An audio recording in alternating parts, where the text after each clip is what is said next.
Welcome back to Muni Mayhem. I'm Vox, and as we inch closer and closer to the final season of Star, we also get closer to what feels like the inevitable pairing between Star and Marco. The two finally entering a romantic relationship. It's something the entire series is built up to. They both clearly have feelings for each other, yet whenever either of the two address it, the timing is always wrong. Either Marco's with someone or Star's with someone. And really, I'm not sure if either of them know what they want, but one thing's for sure, before they get together, there's a lingering issue that does make the relationship problematic. That's right, I said it, I used the P word, don't make me say it again. Now, oddly enough, despite this plot point being a huge elephant in the room, it hasn't really been addressed in relation to Star's feelings towards Marco and vice versa. Yet the show itself continues to establish this fact as canon and dangle it in all of our faces. It's more than just a running gag, it's a part of Marco's character. I'm of course referring to his true age. That as of the episode Running with Scissors, Marco is 30 years old. While physically he's only 30 years old while in Hecapoo's dimension, due to the flow of time in that dimension, they have well established that he's still 30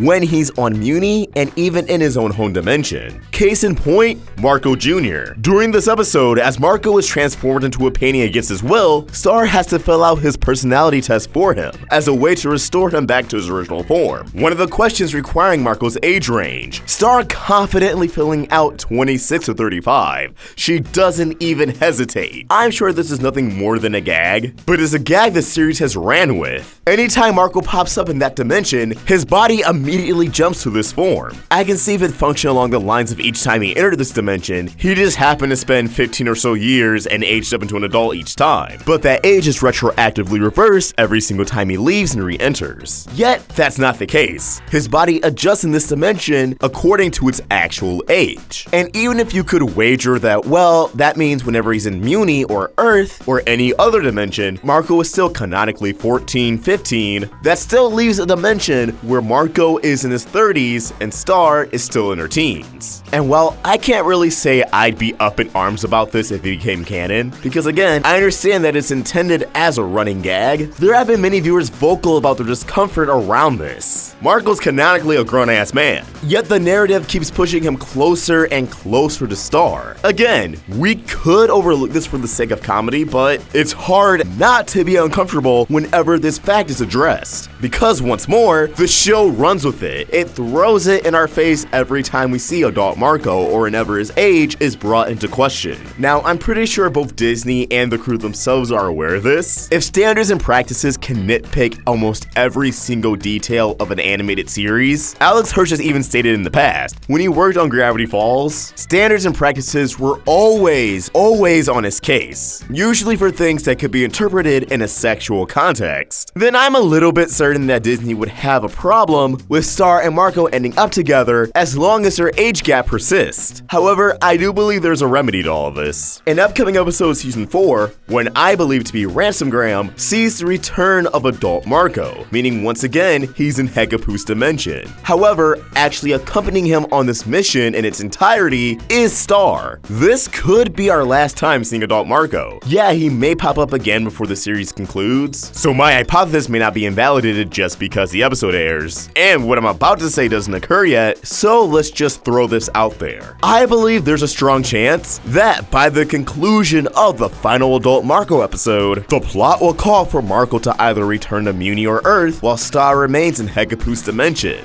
which leads to a parallel of Running with Scissors, where Star stays in Hecapoo's dimension for about 15 years, retroactively also making her an adult in Hecapoo's dimension, and putting her back at the same age as Marco, meaning that whenever Star is in this dimension, bada bing, bada boom, she's in her own 30-year-old body, and if she goes under the same conditions as Marco, she will be fit, in shape, and ready to kick butt. I think this could also give us a good idea of how the two will look when they're older. That just feels like a cute detail Nefsy would put in. We may end the story when they're kids, but at least you guys have a good idea of how cute they are when they're older and still together. But of course, this is all going under the assumption that Star and Marco actually end up together. Knowing Star, anything could happen. By the series end, Star could be alone. Not in a sad, oh no, I'm forever alone, I'm never gonna find a lover kind of way, but I still need to become a better princess, which means I don't want to be with anyone right now kind of way. A way that'll make us all go,